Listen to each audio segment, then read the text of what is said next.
Good morning, my brothers and sisters. Welcome to episode number 6 in Be With Me in the book of Romans. Today, we're going to title and do this. We're going to look through our iPhotos for God. Yesterday, we looked at God's wrath, and we're going to pause wrath for today, and we're going to look at things about God that he says about himself that are plain, that are clear, that he put there, that he created, that he made for our perception. And so we're kind of like without excuse. So we're gonna see things today about God, and we don't have to go to a church for it, and we don't have to talk to a Christian. We don't have to listen to a podcast. We don't even have to read the Bible. All we have to do is look through our iPhotos. So we have a God who wants to be known, and he wants us to eat sort of the elephant of him, one characteristic at a time. And today we're going to look at, well, what are the first things that he tells us about himself? What does he make plain first of all?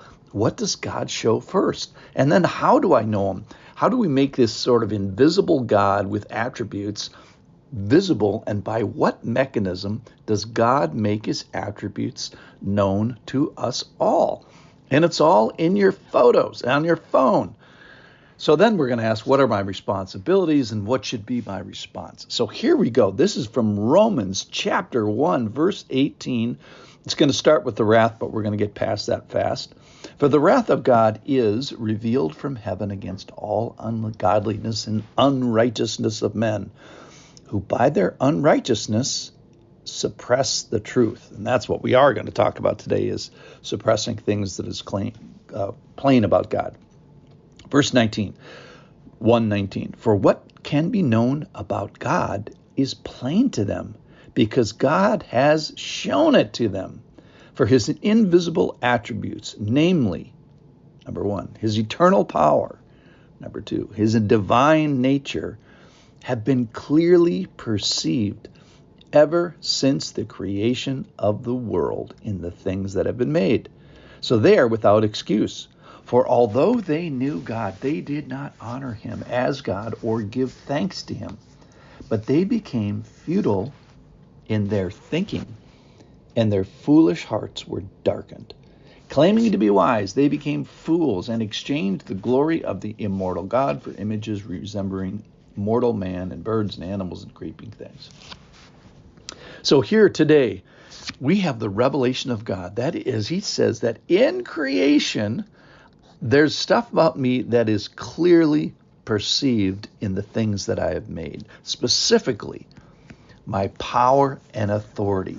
It says in verse 20, for his invisible attributes, namely his eternal power and divine nature, have been clearly perceived in the things that have been made. His power and his divinity are clear.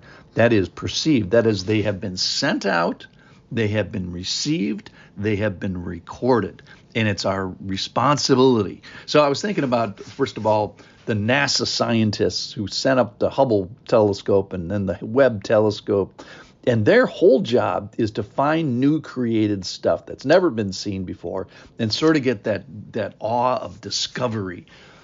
And then I was thinking about doctors who systematically study the design of perhaps the greatest creation, the human body.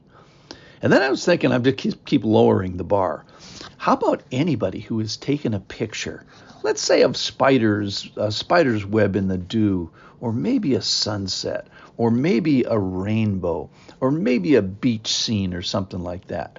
You don't have to go to heaven, or when we go to heaven, we are not going to be able to say, God, I did not know you. I didn't know that you existed. And God's going to say, hey, hand me your phone for a second. Let's go to your photos.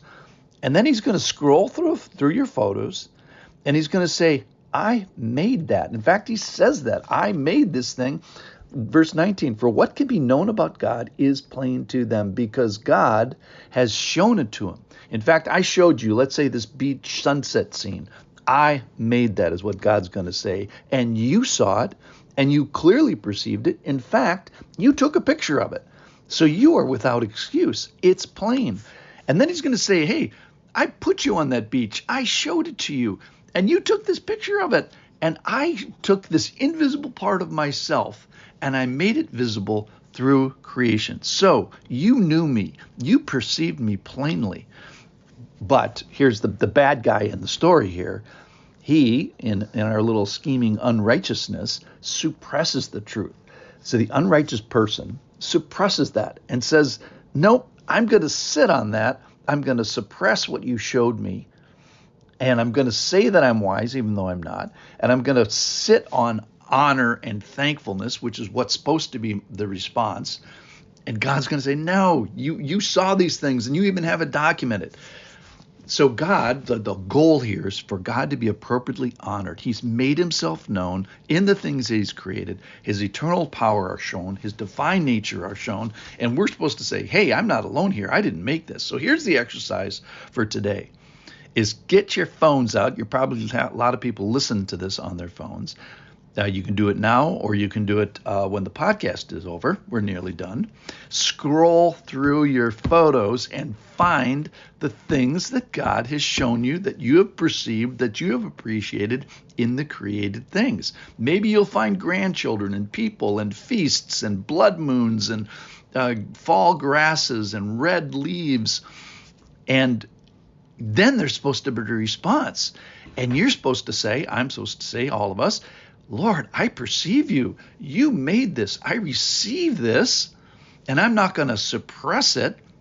I'm not going to silence that. I'm going to raise it up. I'm going to praise. I'm going to release it, not sit on it. So the goal is to find the Lord in creation today. You can go on a walk and do this in real time, but I would suggest just go through your photos. What has he already shown you? And then honor, thank him. Don't suppress it. Don't sit on it. Celebrate it. Don't silence it. Let it go in praise. It's all on our iPhotos today. So we're going to look for God, and trust me, we can find God in our photos. Thank you for listening. Go to your photos now.